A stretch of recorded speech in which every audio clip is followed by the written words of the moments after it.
안녕하세요. 온통무강 한의사 박경숙입니다. 잘 먹고 잘 싸기만 해도 죽지 않는다. 이런 말이 있죠. 잘 먹고 잘 싸는 것, 이것이 건강의 기본이다. 이런 말일 텐데요. 오늘은 잘 싸는 것, 그 중에서도 소변에 관한 이야기를 한번 해보려고 합니다. 소변을 시원하게 보지 못해도 문제이겠고요. 그런데 어떤 경우에는 소변이 또 너무 자주 나와서 문제이고, 또 어떤 경우에는 막 소변이 마렵긴 한데 그걸 참을 수 없을 정도로 이렇게 한번 느끼면 바로 봐야 되는, 이걸 급박류라고 하죠. 이런 문제도 있어요. 그런데 남성분들 같은 경우 전립선에 이상이 생겼을 경우에 이런 소변에 이상이 많이 오는데, 그런데 전립선에 이상이 없는데도 불구하고 이렇게 소변에 이상이 생기는 그런 경우가 있어요. 이럴 때에는 전립선보다는 방광의 문제를 의심해 봐야 되는데요. 자, 방광이 좋지 않을 때는 방광이 민감해지면서 소변을 너무 자주 보게 된다든지, 아니면 이제 소변이 마렵다 싶으면은 막 급하게 달려가야 된다든지, 이런 문제들이 있을 수 있고요. 그 외에도 아랫배가 뻐근하게 아프다, 그리고 이제 소변을 보는 통로 또는 이제 회음부라고 하죠. 그쪽 부위에 이렇게 뻐근한 통증이 있을 수도 있어요.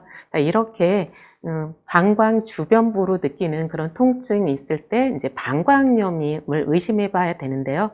그런데 세균성으로 인한 급성 방광염일 경우에는 치료가 별로 어렵지 않아요. 그래서 약을 써보면 쉽게 치료가 되더라고요. 그리고 또 이럴 때는 굳이 뭐 탕약을 쓰지 않더라도 이제 세균성이기 때문에 항생제로 굉장히 잘 듣거든요. 이렇게 치료가 잘 되는데, 문제는 만성 방광염이에요. 그러니까 만성적으로 반복되는 그런 방광염인데, 이럴 경우에는 대부분 세균성이 아니라 비세균성인 경우가 많아요.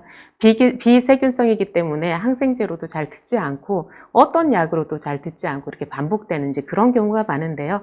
자, 이런 만성 방광염일 때 그럼 약으로도 듣지 않는데 어떻게 해야 되나, 이런 고민에 빠지게 되죠. 자, 이럴 때 이 방광염에 대한 접근을 조금은 다르게 한번 해보면 어떨까 싶어요. 그 부분에 대한 이야기를 한번 해보도록 하겠습니다.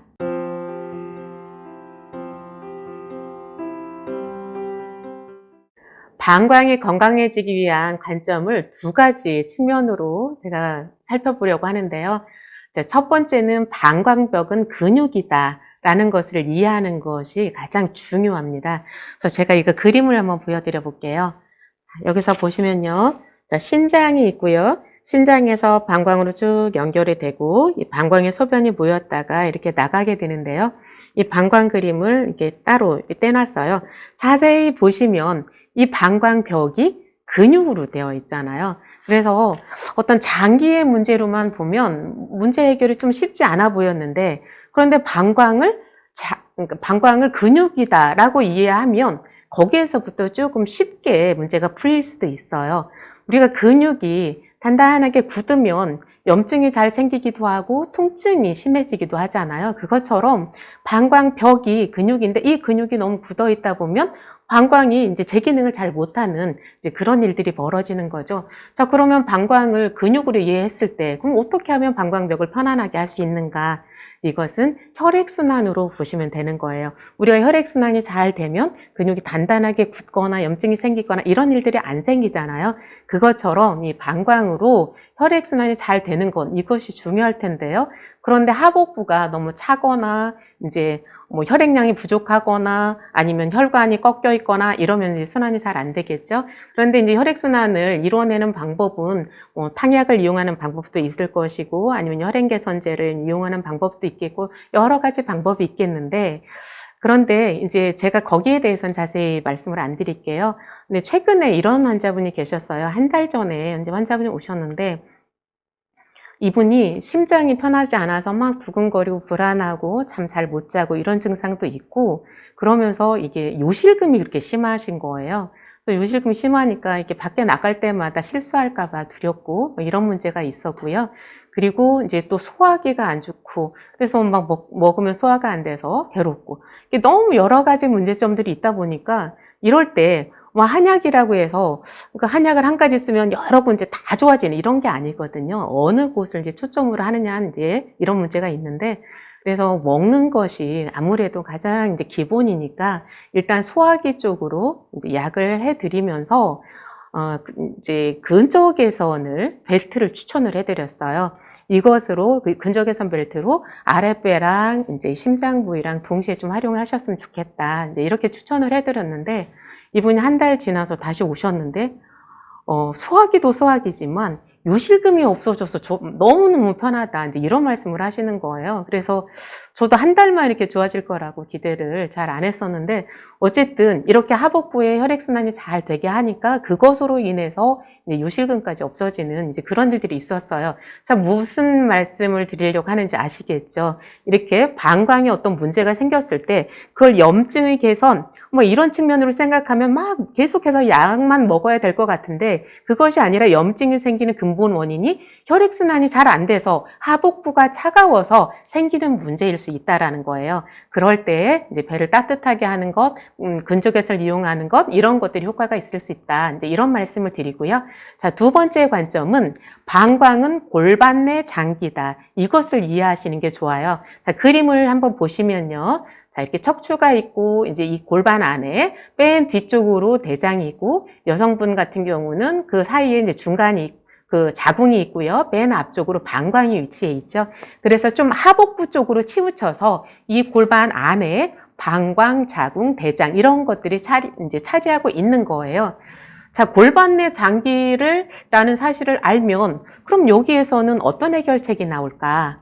이것은 골반이 틀어지면 방광에 문제가 생길 수 있다, 이런 말씀을 드리는 거예요. 그러니까 골반이 틀어지면서 방광도 같이 틀어지거나 눌리거나 찌그러지거나 이런 일들이 생길 수 있다라는 거예요. 그런 측면에서 골반을 바르게 하는 것, 이것이 이제 중요하다라는 말씀인데, 이제 골반이라는 것은 앞뒤로 이렇게 연결이 되어 있잖아요. 그러면 뒤에서는 이 천골을 바로잡는 게 굉장히 중요해요. 천골은 이 척추가 딱 올라붙는 가장 밑에 이제 있으면서 이게 운전대와 같은 역할도 하거든요. 척추가 바르게 되느냐도 이제 좌지우지하고, 그 다음에 이 골반 전체의 균형을 잡아주는 것, 여기에 있어서 천골이 중요한 거예요. 그래서 천골이 틀어져 있거나 아니면 통증이 있거나 문제가 느껴지면 그럴 때는 한의원에서 추나 치료를 통해서 골반을 교정을 하거나, 그러니까 천골을 바로 잡거나, 그리고 집에서는 요가링을 이용한 그런 운동 방법이 있어요. 그 요가링을 이용해서 천골 바로 잡는 것은 제가 오래전에 이제 영상을 올린 게 있으니까 한번 참고해서 보시면 될 것 같고요. 자, 이렇게 추나나 요가링을 이용해서 이 천골을 바로 잡는 것, 이제 이것이 골반을 바로잡는 첫 번째 방법이고요. 자, 두 번째는 팔자걸음이나 X자걸음을 내가 걷고 있지 않은지 그걸 확인해 보는 것이 중요하세요. 그래서 팔자걸음이라는 이렇게 걷는 거잖아요. 여러분들이 한번 시험을 해보세요. 이렇게 팔자걸음을 걷는 분들은 이제 골반에다 손을 대고 이렇게 걸음을 걸어보세요. 골반이 거의 움직이질 않아요. 다리는 이렇게 움직이는데 골반이 그냥 가만히 있는 거예요. 자, 그러면 그 얘기는 골반이 딱 닫혀 있다는 걸 의미하는 거예요. 그렇다면 골반 밑으로 지나가는 혈관이라든지 림프절이라든지 이런 것들이 눌릴 거잖아요. 그죠? 자, 그래서 혈액순환을 위해서도 림프순환을 위해서도 신경의 원활한 그 순환을 위해서도 이 팔자걸음, X자걸음 이것을 걷지 말아야 되는 거고요. 그리고 이 팔자걸음을 통해서 이 골반이 딱 닫히게 된다. 이제 이걸 참고하시면 되고요. 자, 그 다음에 이제 세 번째는 이 그림을 한번 볼게요.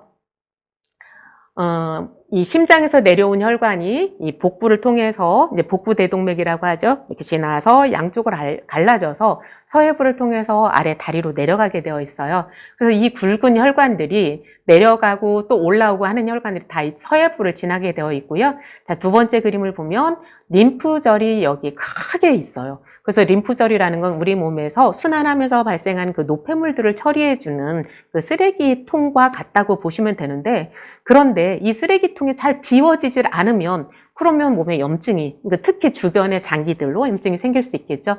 이 림프절은 서해부, 양쪽 겨드랑이, 쇄골, 그리고 갈비뼈 아래 이런 쪽에 많이 모여 있는데 그 중에서도 특히 서해부에는 림프절 굉장히 많이 모여 있어요.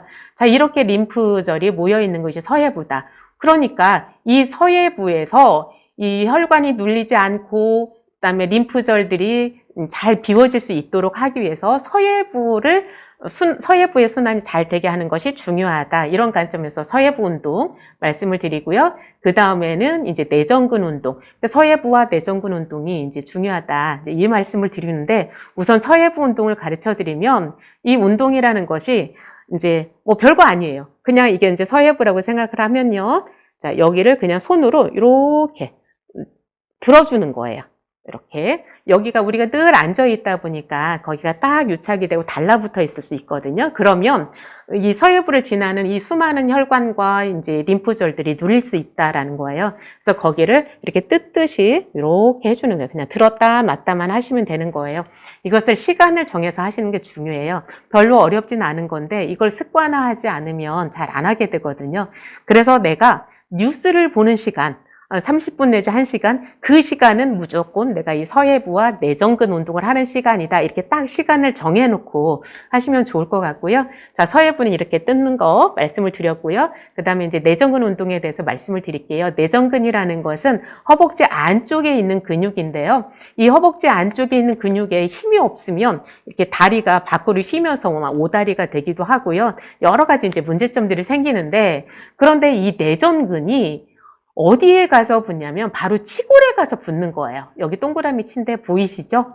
그래서 이 골반을 바로잡기 위해서는 이 내전근이 자꾸 아래로 막 당긴다면, 얘가 막 이제 굳어 있고 긴장해서 위축이 되어 있어서 당긴다면, 그러면 이제 치골을 짜부다녀서 이 골반을 틀어지게 할 거잖아요. 그래서 여기를 편안하게 풀어주기 위해서 이 서해부를, 그 내전근을 편안하게 풀어주는 거죠. 그럼 내전근은 어떻게 푸냐? 아까 서해부는 제가 그냥 이렇게 들기만 하면 된다고 그랬죠? 근데 이게 만약에 내전근이라고 한다면 이 내전근을 손으로 쥐어서 얘를 탁 이렇게 뜯는 거예요. 이렇게 하시면 그 유착이 됐던 근육들이 이렇게 떨어지면서 그 굳어진 근육이 이렇게 누르던 그 혈관들을 이제 이렇게 놓아주기 때문에 혈액순환이 잘 되는 것도 있고요. 그리고 내전근이 이 치골에 가서 붙는다고 했잖아요. 그 치골을 너무 당기던 그것을 이렇게 놓아주기 때문에 이 치골이 이렇게 이제 기울어져 있던 것이 이렇게 반듯해진다. 이렇게 생각을 하시면 되겠어요. 그러면 자, 방광은 골반 내 장기다. 그래서 골반을 바르게 하면 이제 방광에도 이제 도움을 줄 수 있다. 이런 관점에서 이제 살펴본 건데요. 서해부와 내전근 운동 이해하셨죠? 자, 그 다음은 이제 신경의 분포도를 한번 볼게요. 뒤에 천골에서 이렇게 신경들이 막 빠져나와서 이것들이 다리를 타고 아래쪽으로 이렇게 쭉 내려가죠. 그런데 이 신경이 다리로만 내려가는 게 아니라 방광 쪽으로 또 들어가게 되어 있어요. 그래서 이 천골을 교정해 주는 것도 중요하지만 이렇게 천골을 툭툭툭툭 쳐주는 거예요. 이렇게 치면 이 방광으로 들어가는 신경의 흐름을 원활하게 해주는 그런 역할을 하게 돼요. 그래서 왜 이렇게 뿅망치 있잖아요. 그냥 툭툭 아프진 않으면서 두드리는 거. 근데 이제 그런 모양으로 생긴 어떤 망치를 이용하면 좋으세요. 그래서 이제 뿅망치는 너무 자극이 안 돼서 별로 효과 없고요. 고무망치를 이용하시면 좋고요. 고무망치나 죽비 이런 걸 가지고 이 골반을 이렇게 툭툭툭, 골반이라는 게 천골 부위, 거기를 쳐주면 이렇게 방광으로 가는 신경의 흐름을 이제 원활하게 해줄 수 있다. 자, 이제 방광은 근육으로 되어 있다라는 관점을 말씀을 드렸고, 두 번째는 골반 내 장기다. 골반 내 장기이기 때문에 골반을 바르게 교정해 주는 것이 중요하다. 천골을 바르게 하기 위해서 순하요법이나 요가링을 이용하는 방법 말씀을 드렸고, 그리고 내가 직접 할 수 있는 서해부를 뜯어주고 내전근을 뜯어서 이 치골과 앞에 이제 골반과 결합되어 있는 그 뼈들에 이렇게 바르게 잡아주는데 도움을 줄 수 있다. 그리고 이제 방광으로 들어가는 신경의 흐름을 원활하게 하기 위해서 천골을 두드려 주는 것이 중요하다. 여기까지 말씀을 드렸어요. 자, 이러한 것들을 반복해서 하다 보면 어느새 이게 방광이 많이 좋아지고 있다라는 것들을 느끼실 텐데요. 그런데 지금 당장 내가 막 아랫배가 너무 뻐근하고 이게 이제 또 그 서해부도 막 밑이 빠져나가는 것처럼 아프고 이런 통증이 있어요. 그럴 때는 지금 당장 해결할 수 있는 방법이 있으면 좋잖아요. 자, 그럴 때 사용할 수 있는 혈자리를 말씀을 드릴게요. 그래서 이 방광과 그 연결된 경락으로서는 족태양 방광경이라는 게 있어요. 그 경락에 방광이라는 말이 들어갔다는 얘기는 이 경락에 방광을 경유한다라는 얘기겠죠.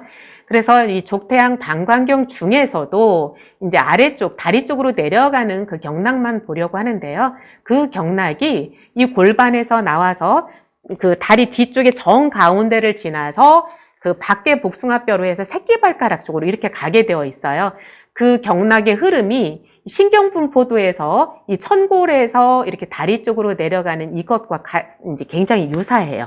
자, 그런데 이 경락 중에서도 여러분들이 뭐 이제 경락은 몰라도 돼요. 어쨌든 그런 줄기를 타고 간다. 여기까지 이해하시고 그 중에서 승산, 승근 혈자리가 중요하고 그 다음에 골륜 이렇게 세 가지 혈자리가 중요한데요. 승산이라는 것은 우리가 다리를 이렇게 들었을 때 제일 쏙 들어가는 자리 있죠? 그 자리가 승산이고요. 그리고 또 그 종아리 알이라고 하죠. 거기서 제일 볼록하게 나오는 자리가 승근이에요.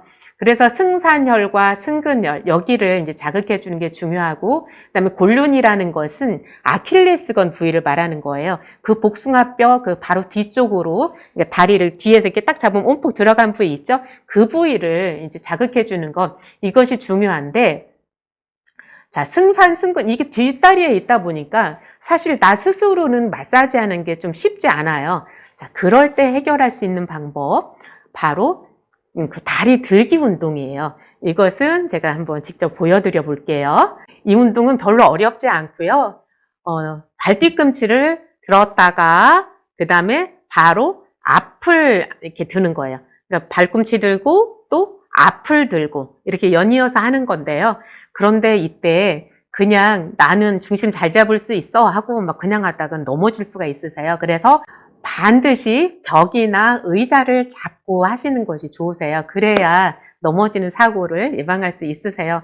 그래서 직접 해보시면 발뒤꿈치를 들고 또 앞에를 들고 할 때 어디에 자극이 제일 많이 되죠? 제가 지금 말씀드렸던 그죠?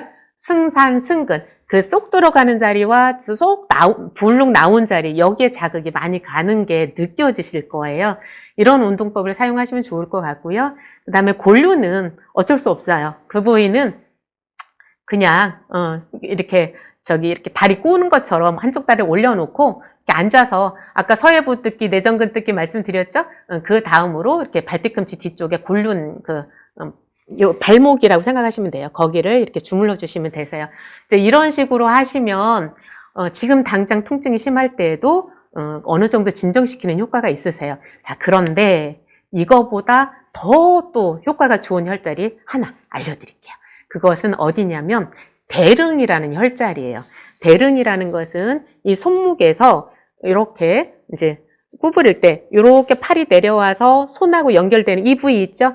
이것을 대릉이라고 하는데 이 부위를 자극해 주면 되세요. 여기에 그 중심 부위를 이렇게 손으로 그냥 눌러주시면 되는 거예요. 그래서 내가 지금 아랫배가 너무 아프다. 그러면 이제 이렇게 누르고 있는 거야. 그냥 한참 꾹 눌렀다가 피가 안 통하는 느낌이다. 그러면 다시 놨다가 또 눌러주고 이렇게 놓고 또 이쪽 반대쪽 해도 상관없어요. 이런 식으로 이 대릉 부위를 눌러주면 이게 의외로 진통 효과가 굉장히 좋아요.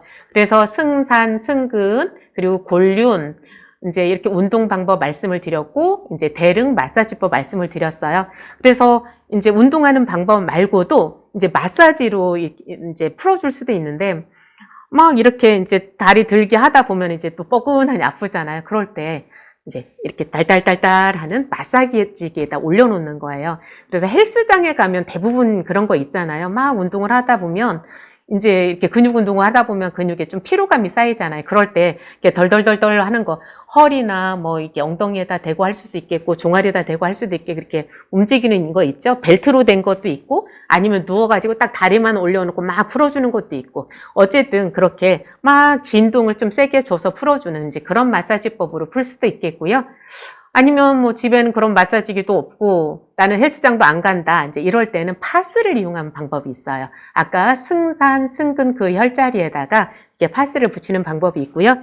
여기 대릉혈도 마찬가지예요. 제가 대릉혈을 지압을 하면 좋다고 했는데요. 그것을 이렇게 파스를 여기다가 이렇게 붙여놓는 거예요. 그래서 이제 방광염 자주 온다 하시는 분들은 아예 늘 여기다 이렇게 붙이고 다니시고요. 이렇게 붙인 상태에서 이렇게 지압을 해주면 더 좋겠죠. 자, 이런 방법 이렇게 말씀을 드렸습니다. 자, 여러 가지 말씀을 드린 것 같지만 굉장히 간단해요. 자꾸 반복적으로 내가 방광염이 발생을 한다든지 소변에 불편감이 있다 또는 아랫배가 뻐근하고 아프다 이런 문제가 있는 분들은 한번 근육의 관점으로 혈액순환이 잘 되게 하자, 아랫배가 따뜻하게 하자 이제 이런 말씀을 드렸고요. 그리고 골반 내 장기이기 때문에 골반을 바로 잡는 게 중요하다. 이제 골반을 바로 잡는 것은 이 청골을 바로 잡고 그다음에 서해부와 내전근을 이제 뜯기 그런 운동을 통해서 앞에 치골을 바로 잡아주는 것이 중요하다. 그리고 혈관이라는 것은 액상, 혈액이 흘러가는 곳이잖아요. 혈액이라는 것은 물이기 때문에 이게 물이 흐르는 호스가 이렇게 꺾이면 순환이 안 되잖아요. 마찬가지인 거예요. 이 혈액이 이렇게 흘러가다가 우리가 늘 앉아있는 자세를 취하기 때문에 이 혈관이 접히면서 혈액순환이 잘 안 되는 거거든요. 이제 그렇게 혈액순환의 관점에서도 그리고 이 내전근이 딱 결합되어 있는 그 치골을 바로잡기 위해서도 그래서 서해부랑 내전근 뜯기 운동 중요하다 이런 말씀을 드렸고요. 그리고 이제 이 치골에서는 나오는 신경이 이제 방광으로 들어가기 때문에 신경의 어떤 흐름을 위해서 치골을 툭툭툭툭 쳐주자 이런 말씀을 드렸고요. 그 다음에 경락의 관점에서는 족태양 방광경에 지나가는 승산 승근혈을 자극해 주는 것 그리고 골륜을 이제 자극해 주는 것이 중요하다. 승산 승근은 이 다리 들기, 그러니까 뒷다리를 들었다가 또 앞에 앞꿈치를 들었다가 하는 그런 운동법 그리고 또는 이제 마사지법 그리고 마지막으로 제일 특효혈 여기 대릉혈 지압법 여기까지 말씀을 드렸습니다. 이렇게 여러 가지 방법을 이용해서 여러분들의 튼튼한 방광을 찾기를 바라겠습니다. 고맙습니다.